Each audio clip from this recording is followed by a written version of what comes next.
તટકેશ્વર ખાતે આવેલ લીબાડા general store માલિક અમીર લીબાડા સાથે બાલાજી વેફર્સના ડીલર દ્વારા સ્કેમ થયાનો ગંભીર મામલો સામે આવ્યો છે। ઘટનાની વધુ વિગત અમીર લીબાડા દ્વારા આપણે જાણીએ છીએ।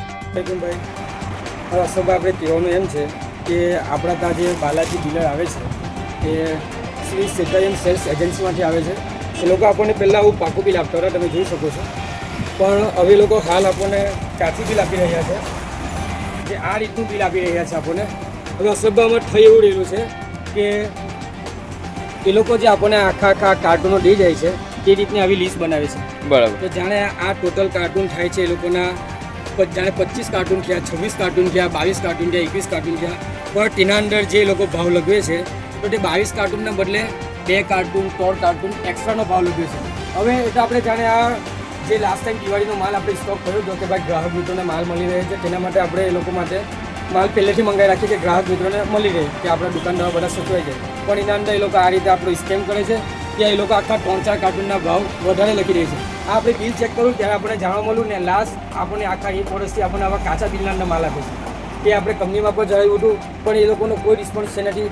આગળ આપણે કંપનીના અંદર મેં ફોન કરીને એ પણ કીધું અશોકભાઈ કે ભાઈ એ લોકો દરેક દુકાને આવું કરે છે। આપણે જે કમ્પ્લેન આપણે સૌથી પહેલાં તો કંપનીના જે બેન એ છે ઓનર નરેન્દ્રભાઈ, તેમને કહે છે કે નરેન્દ્રભાઈ આ રીતનું છે, તો એ લોકો એવું કહે છે કે ભાઈ અમારા માણસો ચોર જ છે, પણ આ જે બિલ છે કે અશોકભાઈ એમના છોકરા ઉત્કર્ષભાઈ, જેમના હાથમાં આપણું આ તટકેશ્વર ગામ આજુબાજુના 2 ગામ જે હેન્ડલ કરે છે તે ઉત્કર્ષભાઈ નામ છે એમનું, ઉત્કર્ષભાઈ જે નરેન્દ્રભાઈના છોકરા છે, એ લોકોના હાથનું પોતાનું બિલ છે, એ લોકોના હાથથી પોતાનું બનેલું બિલ છે। જ્યારે બી એ લોકોને કમ્પ્લેન કરી ભાઈ અમારા માણસ ચોર જ છે, પણ આ જ્યારે શેઠના છોકરા જો આવી ચીટિંગ કરશે છે તો કેમનું ચાલશે?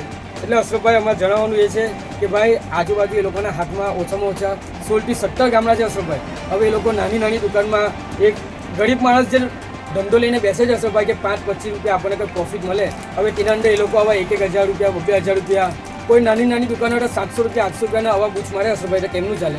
એટલે અમારા ગ્રાહક મિત્રોને એક જાણકારી છે કે ભાઈ કે તમે આ બાલાજી વાળાનો જે રીતે માલ લેવો તમે ચેક કરો, બિલ ચેક કરો, એ લોકો માલ પહેલેથી પૂછ મારતા છે। આપણે ભલે 5 વર્ષથી ધંધા આવ્યા, પણ આપણને તે પહેલાંની ખબર છે કે ભાઈ બાલાજી વાળા સ્કેમ કરે છે। આગળ બી એ લોકોના કામ કરતા શૈલેષભાઈના ભાઈ બંને જણા પાસેથી ગામના 2 દુકાનવાળાએ એક જણે આખો ટેમ્પો ખાલી કરાવ્યો હતો આવું સ્કેમના અંદર જ, કે બાલાજીના અંદર ટોટલના અંદર એ લોકો વધારો કરે છે। ને બીજું તેમના બીજા એક ભાઈ છે સાદિકભાઈ કહીને, તો તેમણે એ લોકોના પૈસા કેશ લઈ લીધા હતા।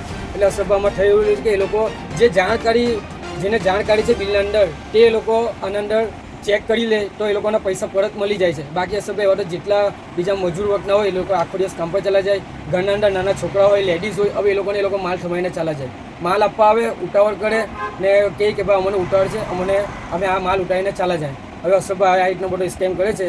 અમે એની કમ્પ્લેન કંપનીના અંદર બી કરી છે કે ભાઈ તમે એક કામ કરો, તટકેશ્વરનો જે એરિયો છે એ અમારું બહુ મોટું ગામ છે, આપણા ગામમાં ઓછામાં ઓછા 50 રિટેલ દુકાન છે અશોકભાઈ, પણ એ લોકો હવે એક દુકાન બી ઓછામાં ઓછા તમે 200 થી 300 રૂપિયા બી સ્કેમ માનો છો ભાઈ, વીકમાં 2 વાર આવે છે, તો અશોકભાઈ આખા મહિનાનો લોકો કેટલો સ્કેમ કરતા હોય?